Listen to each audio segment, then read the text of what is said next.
Well, okay. First, thanks, of course. Chris, you're a great guy, great cop, and I love to listen to you, and you're very wise. And Gary, likewise, we become friends. Uh, Dr. Bricado, Gary, he's a great guy. He knows what he's talking about. He keeps it all up here. A brilliant fellow and a delight to be with. So I nothing but the highest regard for you uh, in in in hosting this and going forward.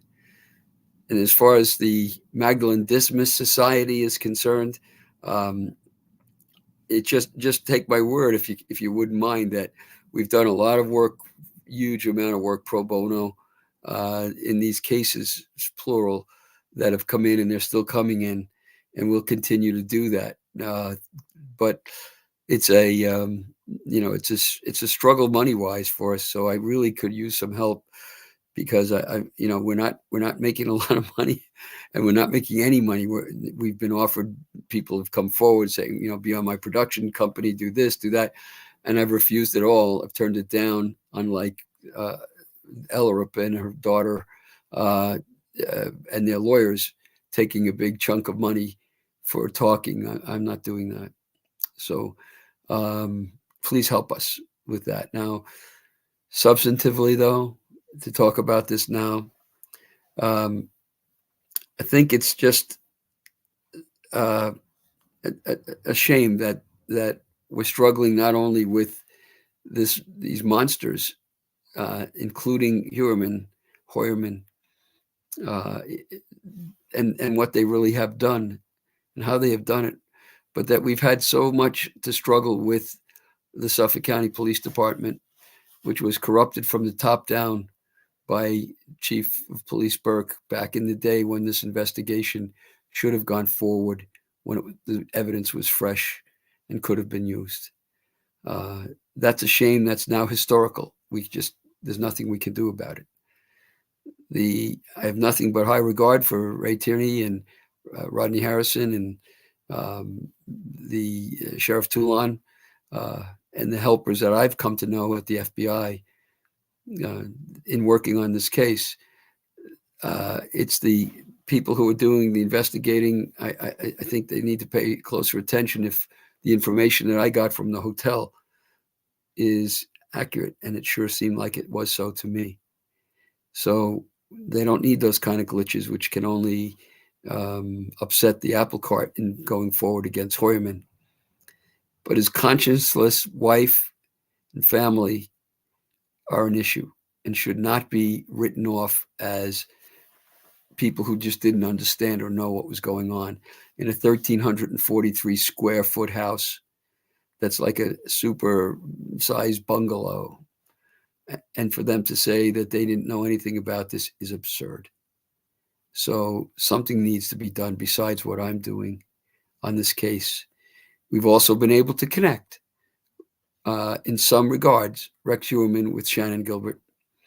And there is circumstantial evidence that suggests that it's consistent with some of Heuermann's behavior, and possibly some connection with the Shannon Gilbert's disappearance and with Peter Hackett. I don't have dispositive evidence yet in that regard, but I'm working, and I'll continue to work. We've taken some hits from people who are smearing us on the internet. Apparently, that seems to be pretty common, that there are such trolls, as they're called, I think. I just got to kind of let it roll off my back, and you should let it roll off yours and pay attention to the facts. That's what you need to do. Why? Why? Because, as I said on this show once before, I think, these girls and that young man and that poor little baby, all of whom are dead because of murderers, they had a body and they have a soul. And if you don't believe that, then I can't see any particular reason to be bothering investigating murders and the like, because it wouldn't matter. We're all just going to die and disappear. But if you have a soul, and I firmly believe you do, from all my experience with all kinds of people in this business, that soul lives forever. So those women that baby, that young Asian man, they're alive. Their bodies are gone, but they are alive. And they have not had the pleasure of the truth. Their souls have to be resting disturbed. Um, I think of maybe a romantic poem from back in the Great War. Uh, we are the dead. Short days ago we lived, felt dawn, saw sunset glow, and now we lie in Flanders fields. Well, now they lie, their bodies put away, but their souls still lie in the marsh. And their souls cannot rest, can they, without the truth? If they can achieve the truth through me and through others, learn the truth, the real truth, and hopefully through the good grace of the police department and the district attorney and the FBI, if the truth can be known and learned, as we heard from a very great man, the truth will set us free and will set them free, and then allow them to experience the mercy of God. So it's mercy is the real goal, not justice, but mercy.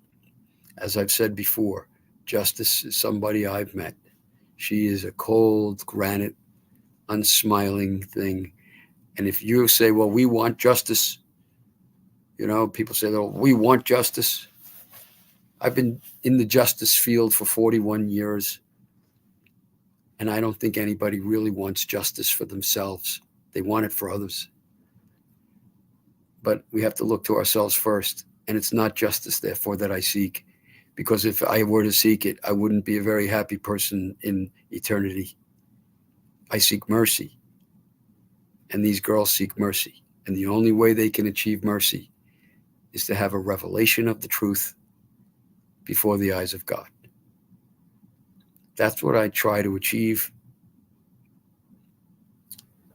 That's what I hope others will help me to achieve.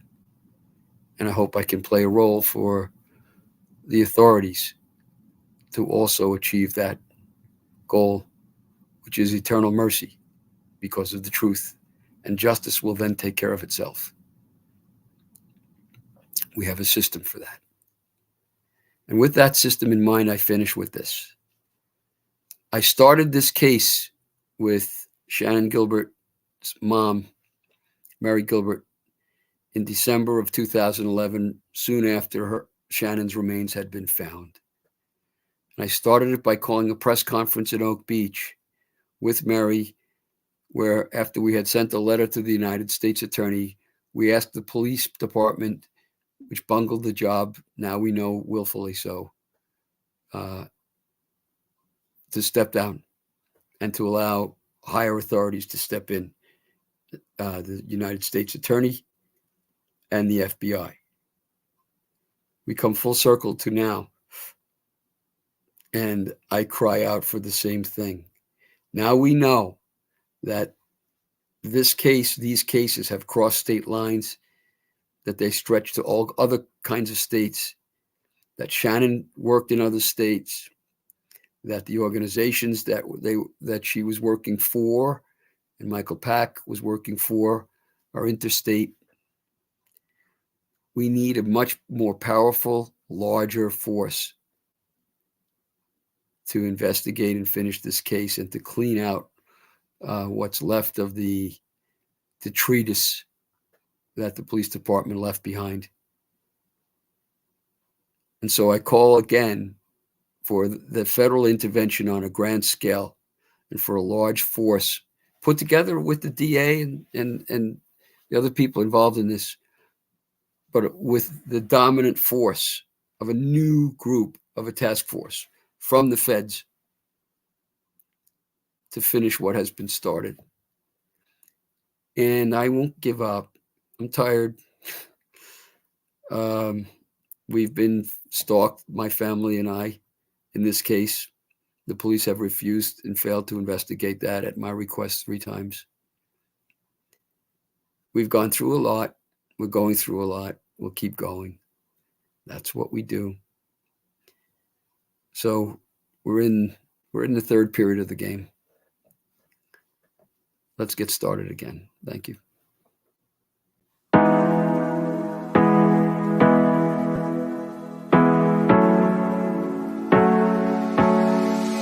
Hard working every day, I'm stressed out 24/7, babe. No timeouts, wish we could fly away. You and I go to our favorite place. Oh yeah, make special memories together. I'll be your company now and forever. I say we fly away, you and me, go to our favorite place. Feeling the sun on my face in Hawaii. With you, Hawaii. With you, Hawaii. With you, Hawaii. I need a summer breeze, some fresh air to put my mind at ease. No cares. You wanna come with me? Me and you go to our favorite tree. Are you ready now? We jump on a plane now. We're taking away. Yeah, we're taking away. Don't hesitate now. We're taking away. Yeah, we're taking away. We'll